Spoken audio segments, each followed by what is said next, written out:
हे बघा आपले टेस्टी टेस्टी मोदक तयार झालेत.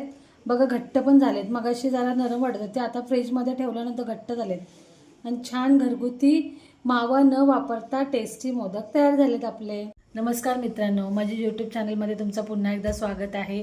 आज संकष्टी आहे आणि आज आपण बनवणार आहे गणपती बाप्पांसाठी मोदक. तर हे मोदक जे आपण बनवणार आहे ते कुठल्याही प्रकारचा मावा न वापरता आपण टेस्टी असे मिठाईचे मोदक बनवणार आहे. सो म्हणजे सगळं घरातलं साहित्य आहे, त्यामध्ये कुठल्याही वेगळ्या प्रकारचं साहित्य नाही, तरी तुम्ही माव्यासारखे टेस्टी असे मोदक घरातच बनवू शकता अगदी कमी साहित्यामध्ये. तर त्यासाठी लागणारं मी सर्व साहित्य तयार केले. चला आपण जाऊया किचनमध्ये. चला, आज आपण जे मोदक बनवणार आहे त्यासाठी कढईत आपण ठेवले, त्या कढईमध्ये दूध घालून घेऊया. या दुधामध्ये थोडं सुद्धा पाणी घालायचं नाही आपल्याला. हे दूध आपल्याला चांगलं आटवून घ्यायचं आहे. दूध बघा आपलं आटू लागले, अजून चांगलं आपल्याला आटवून घ्यायचं आहे. दुधाला आटेपर्यंत आपण काय करूया, आता इथे मिक्सर लावून घेऊया आपण. आता या मिक्सरमध्ये आपण काय करूया, हे काजू घालूया. याच्यामध्ये आपण ना ही कस्टर्ड पावडर करूया. मी इथे व्हॅनिला फ्लेवर घेतला, तुम्ही कोणत्या फ्लेवरचे कस्टर्ड पावडर घेऊ शकता. तर 2 चमचे मी ते कस्टर्ड पावडर घालते. बघा मी काजू घातले, त्याच्यामध्ये मी कस्टर्ड पावडर घातले 2 चमचे. आता यामध्ये मी 3-4 वेलची सोलून घेतल्या, त्या वेलची पण घालूया यामध्ये. आणि ही साखर आहे, इथे अर्धी वाटी साखर घेतली, ती पण साखर यामध्ये घालूया आणि मिक्सर लावून घेऊ. आता बघा इथे आपलं दूध मस्तपैकी आटू लागलंय आणि अर्धा लिटर दुधाचं इथे पाव लिटर दूध तर तयार झालं इथे. तर असं आपल्याला याला आटवायचं आहे. तोपर्यंत आपण या साईडला पॅनमध्ये हे बघा इथे पॅनमध्ये काय करणार आहे, आपण बेसन पीठ भाजून घेऊया. ते आपण या पॅनमध्ये तूप घालूया. मी 1 वाटी बेसन घेतले, 1 वाटी बेसन याच्यात घालून घेऊया. आता या बेसन पिठामध्ये ना अजून थोडंसं आपण तूप घालूया. अजून 1 चमचा तूप घालते मी यामध्ये.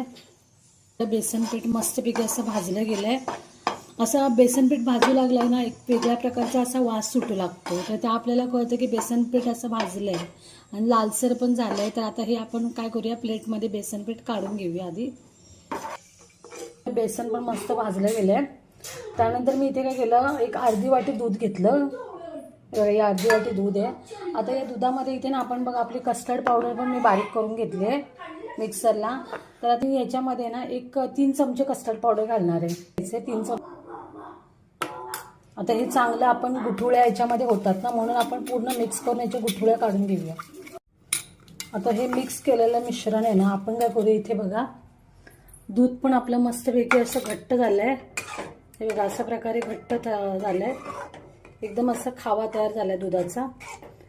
हे बघा घट्ट. मी गॅस पण बंद करून घेतलाय असं. आता यामध्ये आपण काय करूया, हे जे कस्टर्ड पावडर आहे ती घालूया. थोडासा गॅस चालू करायचा आणि थोडा आपल्याला एकजीव करून घेऊया. आपण साखर घालूया. आपण आता यामध्ये ऑलरेडी साखर घातली होती, पण आपण बघा इतकी कस्टर्ड पावडर आहे, तर मी सर्व यूज केली नाही, अर्धी ठेवून दिली. म्हणजे तुम्ही इन केस कधी आईस्क्रीम वगैरे बनवणार असाल तर त्यात पण ते यूज करू शकता.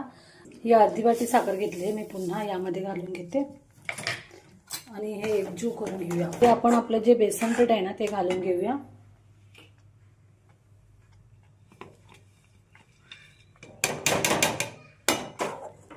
गॅस बारीकच ठेवायचा आपल्याला.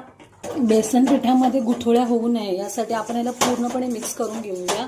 कारण का तुम्हाला माहिती आहे बेसन पिठामध्ये लगेच त्याच्या गुठळ्या तयार होतात, मग ते कुठल्याही प्रकारच्या त्याच्यामध्ये गाठी राहता कामा नये, म्हणून आपल्याला मी असं हे जे मिक्सीने पूर्णपणे असं याला फेटून घेते. मस्तपैकी असं एकजीव झालंय आणि चांगलं घट्ट पण झालंय.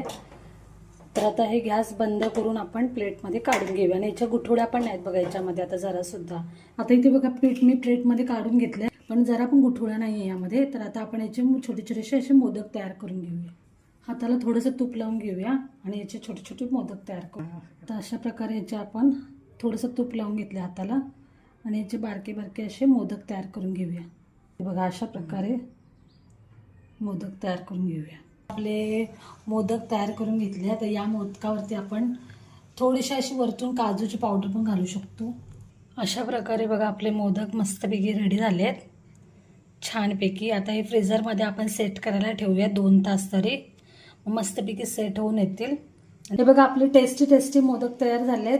बघा घट्ट पण झालेत. मगाशी जरा नरम वाटत होते, आता फ्रीजमध्ये ठेवल्यानंतर घट्ट झालेत आणि छान घरगुती मावा न वापरता टेस्टी मोदक तयार झालेत आपले. आता आपण गणपती बाप्पांना नैवेद्य दाखवून येऊया.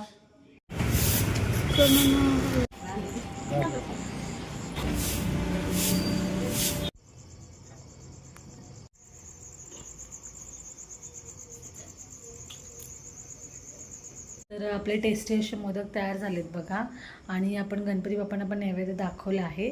सो तुम्हाला पण ही रेसिपी आवडली असेल तर प्लीज माझ्या चॅनलला सबस्क्राईब करा, लाईक करा. पुन्हा भेटू नेक्स्ट व्हिडिओमध्ये. Bye bye.